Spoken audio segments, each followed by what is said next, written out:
ਦਰਸ਼ਕੋ break ਤੋਂ ਬਾਅਦ ਤੁਹਾਡਾ ਸਭ ਦਾ ਭਰਪੂਰ ਸਵਾਗਤ ਹੈ। ਸੋ ਵੀਅਰਸ ਆਪਾਂ ਦੂਸਰੇ ਸੈਗਮੈਂਟ ਦੇ ਵਿੱਚ ਪਹੁੰਚ ਚੁੱਕੇ ਹਾਂ। ਉਸ ਦੇ ਵਿੱਚ ਆਪਾਂ ਗੱਲਬਾਤ ਕਰਨ ਜਾ ਰਹੇ ਹਾਂ ਕਿ ਭਾਰਤ ਦੀਆਂ ਸਾਜ਼ਿਸ਼ਾਂ ਦੇ ਬਾਵਜੂਦ ਅਮਰੀਕਾ ਨੇ 11 ਸਤੰਬਰ ਤੋਂ ਪਹਿਲਾਂ ਅਫਗਾਨਿਸਤਾਨ 'ਚੋਂ ਫੌਜ ਵਾਪਸ ਕੱਢਣ ਦਾ ਪੱਕਾ ਫੈਸਲਾ ਜਿਹੜਾ ਹੈ ਉਹ ਮੁੜ ਦੁਹਰਾਇਆ ਹੈ। ਔਰ ਵਾਈਟ ਹਾਊਸ ਦੇ ਬੁਲਾਰੇ ਨੇ ਕਿਹਾ ਹੈ ਕਿ ਸਾਨੂੰ ਨਹੀਂ ਪਤਾ ਕਿ ਅਫਗਾਨਿਸਤਾਨ 'ਚੋਂ ਅਮਰੀਕੀ ਫੌਜ ਕੱਢਣ ਤੋਂ ਬਾਅਦ ਅਫਗਾਨਿਸਤਾਨ 'ਚ ਕੀ ਵਾਪਰੇਗਾ, ਪਰ ਹੁਣ ਅਸੀਂ ਅਫਗਾਨਿਸਤਾਨ 'ਚੋਂ ਨਿਕਲਣਾ ਹੀ ਨਿਕਲਣਾ ਹੈ। ਸੋ ਇਸ ਬਾਰੇ ਆਪਾਂ ਵਿਚਾਰ ਚਰਚਾ ਕਰਨ ਜਾ ਰਹੇ ਹਾਂ। ਸੋ ਅਸੀਂ ਚਾਹਾਂਗੇ ਕਿ ਤੁਸੀਂ ਨਾਲ ਇਸੇ ਤਰ੍ਹਾਂ ਹੀ ਬਣੇ ਰਹਿਣਾ। ਦੇਖਣ ਸੁਣਨ ਲਈ ਲਿਖਣ ਲਈ ਤੁਹਾਡਾ ਸਭ ਦਾ ਬਹੁਤ ਬਹੁਤ ਸ਼ੁਕਰੀਆ ਜੀ। ਡਾਕਟਰ ਸਾਹਿਬ ਕੀ ਕਹਿਣਾ ਚਾਹੋਗੇ? ਦੇਖੋ, ਸਾਡੇ ਵੀਰ ਬਹੁਤ ਹੀ ਪਿਆਰੇ ਔਰ ਬਹੁਤ ਸਾਰੇ ਪ੍ਰੋਟੈਸਟ ਦੇ ਵਿੱਚ ਸ਼ਾਮਲ ਹੁੰਦੇ ਨੇ। ਜ਼ੁਬੇਰ ਯਾਕੂਬ ਜੀ, ਉਹਨਾਂ ਨੇ ਪੁੱਛਿਆ ਕਿ ਜਿਹੜੀ ਰੈਲੀ ਹੋਈ ਹੈ ਸਿੱਖ ਡੇ ਪੈਰੇਡ ਦੇ ਉਸ ਸਿਰਲੇਖ ਥੱਲੇ, ਉਹਦੇ ਕੁਝ ਕਲਿੱਪਸ ਦਿਖਾਓ। ਸੋ ਪਹਿਲਾਂ ਤਾਂ ਤੁਹਾਡਾ ਸ਼ੁਕਰੀਆ ਜ਼ੁਬੇਰ ਯਾਕੂਬ ਸਾਹਿਬ। ਮੈਂ ਐਕਸਪੈਕਟ ਕਰਦਾ ਸੀ ਵੀ ਤੁਸੀਂ ਆਓਗੇ, ਕਿਉਂਕਿ ਆਲਰੇਡੀ ਚੱਲ ਰਿਹਾ ਸੀ ਐਡ ਵੀ ਕਿ ਹੈ। ਅੱਜ 9:30 ਤੋਂ ਬਾਅਦ ਆਲਮੋਸਟ ਸਵਾ ਘੰਟੇ ਦਾ ਪ੍ਰੋਗਰਾਮ ਹੈ। ਜਿਹੜੀ ਰਿਕਾਰਡਿੰਗ ਹੈ ਸੈਚਰਡੇ ਦੀ ਉਸ ਰੈਲੀ ਦੀ, ਉਹ TV 84 ਤੇ ਦਿਖਾਈ ਜਾਏਗੀ ਗੁਫ਼ਤਗੂ ਵਾਲੇ ਸਲੋਟ ਦੇ ਵਿੱਚ। ਸੋ ਜ਼ੁਬੈਰ ਸਾਹਿਬ, ਤੁਸੀਂ ਜ਼ਰੂਰ ਜਿਹੜਾ ਉਸ ਨੂੰ ਇੰਜੋਏ ਕਰੋਗੇ, ਕਿਉਂਕਿ ਸਪਿਰਿਟ ਖਾਲਿਸਤਾਨ ਦੀ ਹੀ ਜਿਹੜੀ ਹੈ ਉਹ ਡੋਮੀਨੇਟ ਕਰਦੀ ਸੀ। ਅਫਗਾਨਿਸਤਾਨ ਹੁਣ, ਕਿਉਂਕਿ ਬਾਰ-ਬਾਰ ਜਦੋਂ ਤੁਸੀਂ ਉਸ ਖਿੱਤੇ ਦੀ ਗੱਲ ਕਰਦੇ ਹੋ ਤੇ ਹੁਣ ਅਫਗਾਨਿਸਤਾਨ ਹੈ, ਤਾਈਵਾਨ ਹੈ, ਤਿੱਬਤ ਵੀ ਜਿਹੜਾ ਤਾਈਵਾਨ ਦੇ ਪਿੱਛੇ ਲਾਈਨ ਲਾ ਕੇ ਖੜਾ ਹੈ, ਪਿੱਛੇ ਸਿੰਗਕਿਆਂਗ ਹੈ, ਉਸ ਦੇ ਪਿੱਛੇ ਹਾਂਗਕਾਂਗ ਦਾ ਮੁੱਦਾ ਹੈ। ਲੇਕਿਨ ਇਸ ਵੇਲੇ ਅਮਰੀਕਾ ਨੇ ਜਿਹੜਾ ਖਾਸ ਤੌਰ 'ਤੇ ਪ੍ਰੈਜ਼ੀਡੈਂਟ ਬਾਈਡਨ ਨੇ ਆਪਣਾ ਰਿਜ਼ੋਲਵ ਜ਼ਾਹਰ ਕੀਤਾ ਕਿ ਨੋ ਮੈਟਰ ਵਟ, ਅਸੀਂ 20th ਐਨੀਵਰਸਰੀ 9/11 ਦੀ ਤੋਂ ਪਹਿਲਾਂ ਆਪਣਾ ਜਿਹੜਾ ਰਹਿੰਦਾ 2500 ਸੋਲਜਰ ਹੈ, ਫੌਜੀ ਨੇ, ਉਹਨਾਂ ਨੂੰ ਵਾਪਸ ਬੁਲਾਵਾਂਗੇ। ਨੈਟੋ ਨੇ ਵੀ ਐਲਾਨ ਕਰਤਾ ਕਿ ਭਾਈ ਅਸੀਂ we will follow the suit. ਹੁਣ ਗੱਲ ਇਸ ਦੀ, ਜੇ ਹਰ ਇੱਕ ਨੂੰ ਖੁਸ਼ੀ ਹੈ, ਅਮਰੀਕਨ ਜਿਨ੍ਹਾਂ ਦੇ ਬੱਚੇ ਜਾਂ ਬੱਚੀਆਂ ਉੱਥੇ ਨੇ, ਔਰ ਲੰਬਾ ਵਕਤ ਇਹੀ ਨਹੀਂ, ਜਦੋਂ ਅਸੀਂ ਈਵਨ ਡੈਥਸ ਦੀ ਗੱਲ ਕਰਦੇ ਹਾਂ, ਬੇਸ਼ੱਕ ਉੱਥੇ 20 ਸਾਲ ਦੇ ਇਸ ਕਨਫਲਿਕਟ 'ਚ 2500 ਅਮਰੀਕਨ ਫੌਜੀ ਮਾਰੇ ਗਏ ਨੇ, ਪਰ ਜ਼ਖਮੀ ਵੀ ਨੇ, ਪਰ ਉਹਦੇ ਨਾਲੋਂ ਜ਼ਿਆਦਾ ਮੈਂਟਲੀ ਸਿੱਖ। ਕਿਉਂਕਿ ਇਹ ਅਮਰੀਕਨ ਜਿਹੜਾ ਹੁਣ ਸਾਡੇ ਉਸ ਖਿੱਤੇ ਦੇ ਵਿੱਚ ਤਾਂ ਹੋਰ ਕਿਸਮ ਦਾ ਇਹ ਸਾਡੀ ਜ਼ਹਿਨੀਅਤ ਜਾਂ ਟਸਲ ਜਾਂ ਜਿਸ ਕਿਸਮ ਦੀ ਸੁਸਾਇਟੀ ਹੈ, ਸਾਡੇ ਤਾਂ ਆਲਰਾਊਂਡਰ ਜੇ ਮਿੱਟੀ 'ਚੋਂ ਨਿਕਲ ਕੇ ਮਿੱਟੀ ਵੀ ਹੋ ਜਾਂਦੇ ਨੇ ਔਰ ਹਰ ਕੁਛ ਹੈ। ਇਹ ਬਹੁਤ ਇੱਕ ਪਾਸੜ ਜੇ ਇਹਨਾਂ ਦੀ ਪਰਵਰਿਸ਼ ਹੁੰਦੀ ਹੈ। ਔਰ ਇਹ ਜਿਹੜੇ ਵੀ ਇਸ ਕਿਸਮ ਦੇ ਮਾਹੌਲ ਨੇ ਜਿੱਥੇ ਵਾਇਲੈਂਸ ਵੀ ਹੈ, ਟੈਨਸ਼ਨ ਵੀ ਹੈ, ਅਨਸਰਟਨਟੀ ਵੀ ਹੈ, ਆਪਣੀਆਂ ਫੈਮਲੀਜ਼ ਤੋਂ ਵੀ ਦੂਰ ਨੇ। ਔਰ ਇੱਕ ਹੁੰਦਾ ਹੈ ਵੀ ਤੁਸੀਂ ਕਿਸੇ ਥਾਂ ਦੇ ਉੱਤੇ ਜਦੋਂ ਪੈਟਰੀਓਟਿਜ਼ਮ ਜਾਂ ਬੰਦਗੀ, ਦੇਸ਼ ਭਗਤੀ ਦੇ ਨਾਂ ਥੱਲੇ ਲੜਾਈ ਲੜਦੇ ਹੋ, ਮੋਟੀਵੇਸ਼ਨ ਵੀ ਹੁੰਦੀ ਹੈ। ਹੁਣ ਜਿਹੜੀ ਜੰਗ ਤੁਹਾਡੀ ਨਹੀਂ ਹੈ, ਅਫਗਾਨਿਸਤਾਨ 'ਚ ਕੋਈ ਅਮਰੀਕਨ ਇੰਟਰਸਟ ਨਹੀਂ ਹੈ, ਕਿਉਂਕਿ ਅਮਰੀਕਾ ਦੇ ਖਿਲਾਫ ਤਾਂ ਕੋਈ ਜੰਗ ਨਹੀਂ ਸੀ ਕਿ ਅਫਗਾਨਿਸਤਾਨ ਦੇ ਲੋਕਾਂ ਨੇ ਜਾਂ ਤਾਲਿਬਾਨ ਨੇ ਕੀਤੀ। ਹਾਂ, ਇਹਨਾਂ ਦੀ ਮੰਗ ਸੀ ਜੇ ਉਸਾਮਾ ਇਹਨਾਂ ਦੇ ਹਵਾਲੇ ਕਰ ਦਿੰਦੇ ਤੇ ਉਹ ਈਵਨ ਅਫਗਾਨਿਸਤਾਨ ਨੇ ਤਾਂ ਕੋਈ ਵਾਰ ਨਹੀਂ ਸੀ ਡਿਕਲੇਅਰ ਕੀਤੀ ਅਮਰੀਕਾ ਦੇ ਖਿਲਾਫ, ਪਰ ਉਹ ਆਪਣੀ ਟਰਾਈਬਲ ਸੁਸਾਇਟੀ ਆ, ਉਹਨਾਂ ਨੇ ਕਿਹਾ ਜੀ ਅਸੀਂ ਜਿਹੜਾ ਸਾਡਾ ਮਹਿਮਾਨ ਹੈ ਸਾਡੀ ਸ਼ੈਲਟਰ ਥੱਲੇ ਆ ਜਾਏ, ਉਹਨੂੰ ਅਸੀਂ ਨਹੀਂ ਕਿਸੇ ਦੇ ਹਵਾਲੇ ਕਰਦੇ। ਉਹਨਾਂ ਨੇ ਆਪਣਾ ਉਜਾੜਾ ਕਰਵਾ ਲਿਆ। ਲੇਕਿਨ ਜਿਹੜਾ 20 ਸਾਲ ਬਾਅਦ ਅਮਰੀਕਾ ਨੂੰ ਵੀ ਸਮਝ ਆ ਗਈ ਕਿ ਭਾਈ ਨਹੀਂ, ਇਹ ਸਾਡੀ ਜੰਗ ਨਹੀਂ ਹੈ, we should be out of it. ਔਰ ਬੇਸ਼ੱਕ ਗੱਲਬਾਤ ਦਫ਼ਤਰ ਤਾਂ 4 ਸਾਲ ਪਹਿਲਾਂ ਇਹਨਾਂ ਨੇ ਤਾਲਿਬਾਨ ਦਾ ਦੋਹਾ ਕਤਰ 'ਚ ਖੁਲਾਇਆ ਹੋਇਆ ਸੀ, ਗੱਲਬਾਤ ਚੱਲ ਰਹੀ ਸੀ। ਓਬਾਮਾ ਦੇ ਜ਼ਮਾਨੇ ਤੋਂ ਲੈ ਕੇ ਜਿਹੜਾ ਹੈ ਉਹ ਜ਼ਲਮੇ ਖਾਲਿਲਜ਼ਾਦ ਜਿਹੜੇ ਨੇ ਉਹ ਮੀਡੀਏਸ਼ਨ ਕਰ ਰਹੇ ਸੀ। ਟਰੰਪ ਨੇ ਫਾਈਨਲ ਕਰ ਦਿੱਤਾ, ਫਰਵਰੀ 2020 'ਚ ਐਗਰੀਮੈਂਟ ਹੋ ਗਿਆ, ਨਿਕਲ ਆਉਣਾ ਸੀ। ਚੰਗਾ ਹੁੰਦਾ ਕਿ ਬਾਈਡਨ ਐਡਮਿਨਿਸਟ੍ਰੇਸ਼ਨ ਜਿਹੜਾ ਉਹਨੂੰ ਟਰੰਪ ਦੇ ਖਾਤੇ 'ਚ ਹੀ ਰਹਿਣ ਦਿੰਦੇ ਕਿ ਭਾਈ ਫੈਸਲਾ ਕੀਤਾ ਹੋਇਆ ਕਰ। ਪਰ ਇੰਡੀਆ ਜਿਹਦੀ ਸ਼ਰਾਰਤ, ਜਿਹਨੂੰ ਇਹ ਲੱਗਦਾ ਸੀ ਕਿ ਵੀ ਦੇਖੋ ਜੇ ਅਸੀਂ ਆਪਣਾ ਮੋਢਾ ਦਿੱਤਾ ਹੈ ਅਮਰੀਕਾ ਨੂੰ ਕਿ ਵੀ ਤੁਸੀਂ ਚੀਨ ਦੇ ਖਿਲਾਫ ਸਾਨੂੰ ਇਸਤੇਮਾਲ ਕਰੋ, ਤੇ ਇੰਨੀ ਕੁ ਗੱਲ ਤਾਂ ਸਾਡੀ ਮੰਨੇ। ਆ ਜਿਹੜੇ 4 ਮਹੀਨੇ ਡਿਲੇ ਕਰਕੇ ਸਿਰ 'ਚ ਸਵਾਹ ਪਵਾਉਣ ਵਾਲੀ ਲਾਈਨ ਵੀ ਕੀਤੀ ਹੈ ਇਹਨਾਂ ਨੇ, ਇਹ ਭਾਰਤ ਦੀ ਬਦੌਲਤ ਹੈ। ਔਰ ਹੁਣ ਵੀ ਭਾਰਤ ਚਾਹੁੰਦਾ ਸੀ ਕਿ ਅਮਰੀਕਾ ਨਾ ਨਿਕਲੇ, ਕਿਤੇ ਨਾ ਕਿਤੇ ਇਹਨਾਂ ਨੂੰ ਲੱਗਦਾ ਸੀ ਕਿ ਵੀ ਐਸੀ ਸਿਚੁਏਸ਼ਨ ਅਸੀਂ ਚੀਨ ਦੇ ਹਵਾਲੇ ਨਾਲ ਦਹਿਸ਼ਤਗਰਦੀ ਇਹ ਵੋ, ਪਰ ਕਿਉਂਕਿ ਇੱਥੇ ਵੀ ਜਦੋਂ ਇਨਸਾਈਡ ਫਿਰ ਉਹਨਾਂ ਨੇ ਸਾਰਾ ਅਗੇਨ ਐਨਾਲਿਸਿਸ ਲਿਆ, ਉਹਨਾਂ ਨੇ ਕਿਹਾ ਜੀ ਆਲਰੇਡੀ ਅਸੀਂ ਹਿਊਮਿਲੇਟ ਹੋ ਰਹੇ ਹਾਂ, ਅਮਰੀਕਨ ਹਿਸਟਰੀ ਦੀ ਸਭ ਤੋਂ ਵੱਡੀ ਜੰਗ ਇਹ ਬਣ ਚੁੱਕੀ ਹੈ 20 ਸਾਲ ਦੀ, ਔਰ ਹੁਣ ਸਾਨੂੰ ਇੱਥੋਂ ਨਿਕਲਣਾ ਹੀ ਚਾਹੀਦਾ। ਹੁਣ ਇੱਕ ਗੱਲ ਦੇ ਉੱਤੇ ਜਿਹਦੇ 'ਚ ਭਾਰਤੀ ਰਜੀਮ ਵੀ ਔਰ ਕੁਝ ਹੋਰ ਵੀ ਜਿਹੜੇ ਵੈਸਟਡ ਇੰਟਰਸਟ ਉਹ ਅਮਰੀਕਾ 'ਚ ਵੀ ਹੋਣਗੇ, ਜਿਨ੍ਹਾਂ ਨੂੰ ਲੱਗਦਾ ਕਿ ਉੱਥੇ ਕ੍ਰਾਈਸਿਸ ਔਰ ਉਹ ਕੰਟਰੈਕਟ ਮਿਲਦੇ ਨੇ, ਪੈਸੇ ਬਣਦੇ ਨੇ। ਇੱਥੇ ਵੀ ਤਾਂ ਉਸ ਕਿਸਮ ਦੇ ਜਿਹੜੇ ਨੇ ਉਹ ਪੋਲੀਟੀਸ਼ੀਅਨਸ ਦੇ ਯਾਰ ਨੇ ਜਿਹੜੇ ਫਾਇਦਾ ਚੁੱਕਦੇ ਨੇ।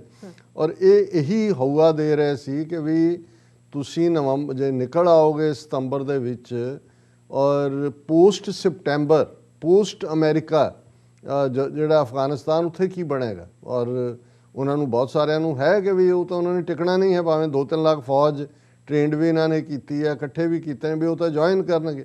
ਔਰ ਇਹ ਤਲਵਾਰ ਖੜੀ ਕਰਕੇ ਜੀ ਅਮਰੀਕਾ ਦੀ ਇਹ ਰਿਸਪੌਂਸਿਬਿਲਿਟੀ ਹੈ ਕਿ ਉਸ ਤੋਂ ਬਾਅਦ ਉੱਥੇ ਸਟੇਬਿਲਿਟੀ ਰੱਖਣ ਦੇ ਲਈ ਅਮਰੀਕਾ ਆਪਣਾ ਰੋਲ ਕੀ ਅਦਾ ਕਰੇਗਾ। ਪਰ ਮੈਨੂੰ ਇਹ ਲੱਗਦਾ ਵੀ ਅਮਰੀਕਨਾਂ ਨੇ ਦੇਖ ਲਿਆ ਕਿ ਜੇ ਉੱਥੇ ਬੈਠ ਕੇ ਇੱਕ ਸਟੇਜ ਤੇ 2 ਤੋਂ 3 ਲੱਖ ਫੌਜ ਨੈਟੋ ਔਰ ਅਮਰੀਕਾ ਦੀ ਇਕੱਠੀ ਹੋ ਚੁੱਕੀ ਸੀ, ਇਹਦੇ ਬਾਵਜੂਦ ਜੇ ਅੱਜ 65% ਤੋਂ ਜ਼ਿਆਦਾ ਟੈਰੀਟੋਰੀ ਤਾਲਿਬਾਨ ਦੇ ਕੋਲ ਹੈ, ਔਰ ਜੇ ਇਹਨਾਂ ਦੀ ਜਿਹੜੀ ਹੈ ਉਹ ਪ੍ਰੋਟੈਕਟਿਵ ਏਅਰ ਪਾਵਰ ਨਾ ਹੁੰਦੀ ਤਾਂ ਹੁਣ ਤੱਕ ਜਿਹੜਾ ਵਿਦਨ ਕਾਬਲ ਬੈਠੇ ਨੇ ਇਹ ਅਸ਼ਰਫ ਗਨੀ ਔਰ ਅਬਦੁੱਲਾ ਇਹ ਵੀ ਉਹਨਾਂ ਨੇ ਕਦੋਂ ਦੇ ਭਜਾਏ ਹੁੰਦੇ। ਸੋ ਹੁਣ ਜਿਸ ਦ੍ਰਿੜਤਾ ਦੇ ਨਾਲ ਅਮਰੀਕਾ ਆਪਣਾ ਇਸ ਮੁੱਦੇ ਦੇ ਉੱਤੇ ਆ ਗਿਆ ਕਿ ਭਾਈ ਹੁਣ ਮਗਰੋਂ ਕੀ ਹੋਣਾ ਹੈ, ਸਪਟੈਂਬਰ ਤੋਂ ਬਾਅਦ ਜੋ ਮਰਜ਼ੀ ਹੋਏ ਅਸੀਂ ਨਿਕਲਣਾ ਹੀ ਨਿਕਲਣਾ ਹੈ। ਔਰ ਅੱਜ ਮੇਨ ਸਟੇਟਮੈਂਟ ਇਹੀ ਹੈ ਕਿ ਵਾਈਟ ਹਾਊਸ ਦੇ ਜਿਹੜੇ ਨੈਸ਼ਨਲ ਸਿਕਿਉਰਿਟੀ ਐਡਵਾਈਜ਼ਰ ਨੇ ਮਿਸਟਰ ਜੇਕ ਸਲੀਵਾਨ, ਉਹਨਾਂ ਨੇ ਫੌਕਸ ਨਿਊਜ਼ ਨੂੰ ਇੰਟਰਵਿਊ ਦਿੱਤਾ ਔਰ ਜਿਹੜੀ ਮੀਡੀਆ ਦੀਆਂ ਸੁਰਖੀਆਂ ਬਣਿਆ ਵਾਈਟ ਹਾਊਸ ਦੇ ਨਾਂ ਥੱਲੇ, no guarantees about Afghanistan's future post pull out, ਕਿ ਉੱਥੋਂ ਪੁੱਲ ਆਊਟ ਕਰਨ ਤੋਂ ਬਾਅਦ ਅਸੀਂ ਕੋਈ ਗਾਰੰਟੀ ਨਹੀਂ ਦੇ ਸਕਦੇ ਕਿ ਅਫਗਾਨਿਸਤਾਨ ਦਾ ਫਿਊਚਰ ਕੀ ਹੋਏਗਾ। ਔਰ ਇਹ ਜਿਹੜੇ ਹੁਣ ਐਗਜ਼ੈਕਟ ਸ਼ਬਦ ਨੇ ਜੋ ਉਹਨਾਂ ਦੇ ਸਲੀਵਾਨ ਦੇ, ਉਹਨੇ ਕਿਹਾ I can't make any guarantee about what will happen inside the country. No one can. ਨਾ ਮੈਂ ਅੰਦਾਜ਼ਾ ਲਾ ਸਕਦਾ ਵੀ ਅਫਗਾਨਿਸਤਾਨ 'ਚ ਕੀ ਹੋਏਗਾ, ਨਾ ਹੀ ਕੋਈ ਹੋਰ ਲਾ ਸਕਦਾ।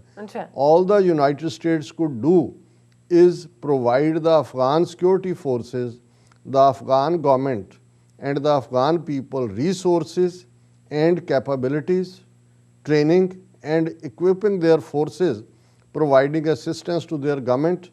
We have done that and now it is time for American troops to come home and the Afghan people to step up to defend their own country. ਬਿਲਕੁਲ ਜਿਹਨੂੰ ਕਹਿੰਦੇ ਨੇ to wash their hands off, ਉਹਨਾਂ ਨੇ clearly mister Sullivan ਨੇ ਕਿਹਾ, ਜਿਹੜਾ security advisor ਹੈ, ਕਿ ਜੀ ਯੂਨਾਈਟਿਡ ਸਟੇਟਸ ਇਹੀ ਕਰ ਸਕਦਾ ਸੀ ਕਿ ਅਫਗਾਨ ਸੁਰੱਖਿਆ ਫੌਜਾਂ ਨੂੰ ਜਿਹੜਾ ਅਸੀਂ ਟ੍ਰੇਨਿੰਗ ਦਈਏ, ਉਹਨਾਂ ਨੂੰ ਇਕਵਿਪਮੈਂਟ ਦਈਏ, ਉਹਨਾਂ ਲਈ ਰਿਸੋਰਸ ਕਰੀਏ, ਉਹਨਾਂ ਨੂੰ ਅਸਿਸਟ ਕਰੀਏ ਗਵਰਨਮੈਂਟ ਨੂੰ। ਉਹ ਅਸੀਂ ਕੀਤਾ, ਹੁਣ ਤੱਕ ਅਸੀਂ ਉਹੀ ਕਰਦੇ ਨੇ। ਹੁਣ ਇਹ ਵੇਲਾ ਆ ਗਿਆ ਕਿ ਅਮਰੀਕਨ ਫੌਜ ਆਪਣੇ ਘਰ ਆਏ ਔਰ ਅਫਗਾਨ ਲੋਕਾਂ ਨੇ ਦੇਖਣਾ ਹੈ ਕਿ ਵੀ ਉਹਨਾਂ ਨੇ ਹੁਣ ਕਿਵੇਂ ਆਪਣੇ ਮੁਲਕ ਨੂੰ ਡਿਫੈਂਡ ਕਰਨਾ। ਔਰ ਨਾਲ ਦੀ ਨਾਲ ਹੁਣ ਇਹ ਤਾਂ ਬਿਲਕੁਲ ਹੀ ਨਜ਼ਰ ਹੀ ਆ ਰਿਹਾ ਕਿ ਉਹਨਾਂ ਨੇ ਕਿਹਾ ਵੀ ਹੁਣ ਤੁਸੀਂ ਭਾਵੇਂ ਖਸਮਾਂ ਨੂੰ ਖਾਓ, ਅਸੀਂ ਉੱਥੋਂ ਤੁਰੇ, ਅਸੀਂ ਨਿਕਲੇ, ਅਸੀਂ ਚੱਲ ਪਏ। ਔਰ ਮੈਂ ਸਮਝਦਾ ਵੀ ਇਹ ਬੈਸਟ ਫੈਸਲਾ ਹੈ। ਔਰ ਇਸ ਦੇ ਉੱਤੇ ਈਵਨ ਪ੍ਰੈਜ਼ੀਡੈਂਟ ਡੋਨਲਡ ਟਰੰਪ ਨੇ ਵੀ ਵਧਾਈ ਦਿੱਤੀ ਹੈ। ਉਹਨਾਂ ਨੇ former president Donald Trump said in a statement that leaving Afghanistan was a wonderful and positive thing to do, but called for a more rapid departure. Trump had set a May 1st deadline to withdraw.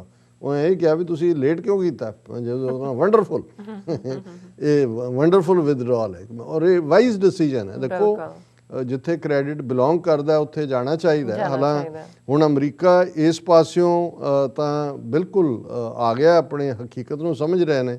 ਹਾਲਾਂਕਿ ਜਿਹੜਾ CIA ਦੇ director ਹੈ mister William Bernays, ਉਹਨਾਂ ਨੇ senate intelligence committee ਨੂੰ ਪਿਛਲੇ ਦਿਨਾਂ 'ਚ ਜਦੋਂ ਉਹਨਾਂ ਨੇ ਟੈਸਟੀਫਾਈ ਕੀਤਾ ਤੇ ਉਹਨਾਂ ਨੇ ਕਿਹਾ ਕਿ America's ability to collect intelligence and act against extremist threats in Afghanistan will diminish after the departure of US troops, ਕਿ ਵੀ ਜਦੋਂ ਅਮਰੀਕਨ ਫੌਜ ਆ ਗਈ ਉੱਥੋਂ, ਫਿਰ ਇਹ ਨਹੀਂ ਹੈ ਵੀ ਅਸੀਂ ਉੱਥੇ ਇੰਟੈਲੀਜੈਂਸ ਔਰ ਦੂਸਰੀ ਕਲੈਕਟ ਕਰ ਸਕਦੇ ਹਾਂ।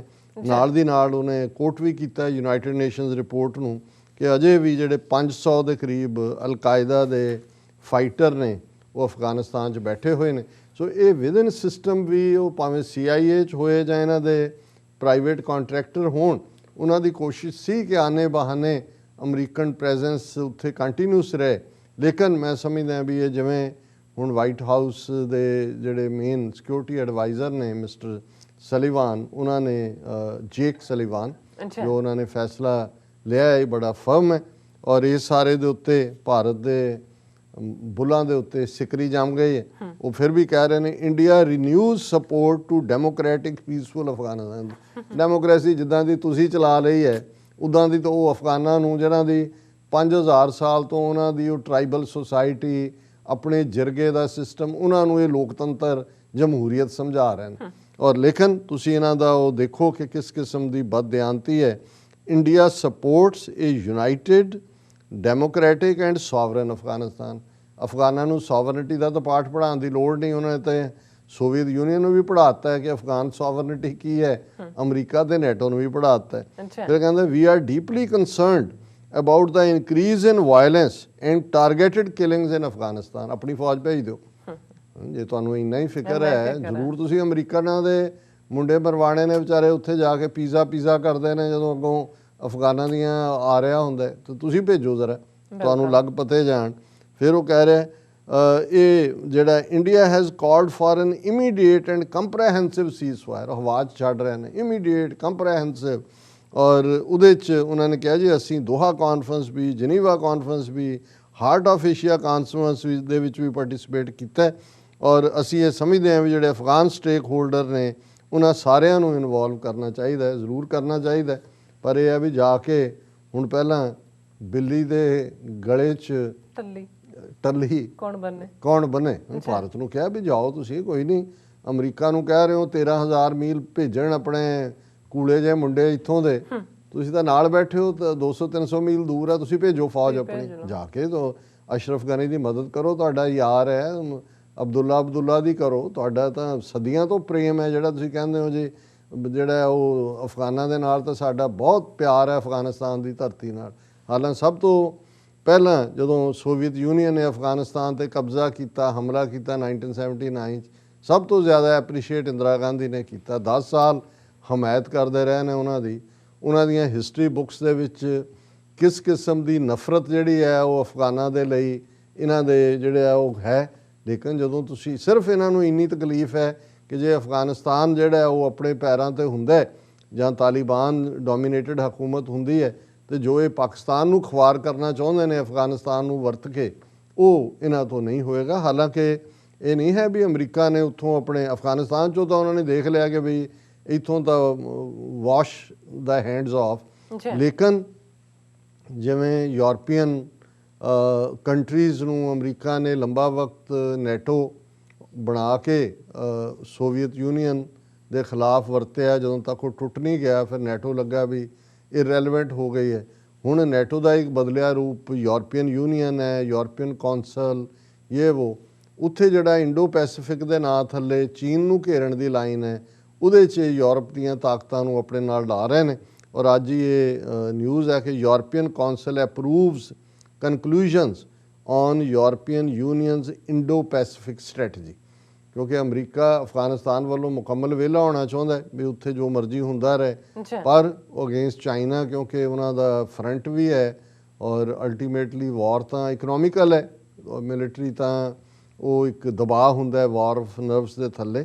ਔਰ ਇਹਦੇ 'ਚ ਉਹਨਾਂ ਨੇ ਕਿਹਾ ਕਿ council of European union on Monday approved conclusions of European Union strategy for cooperation in Indo-Pacific to reinforce its strategic focus, presence and actions in this region with the aim to contribute to regional stability, security, prosperity and sustainable development at a time of rising challenges and tensions in the region।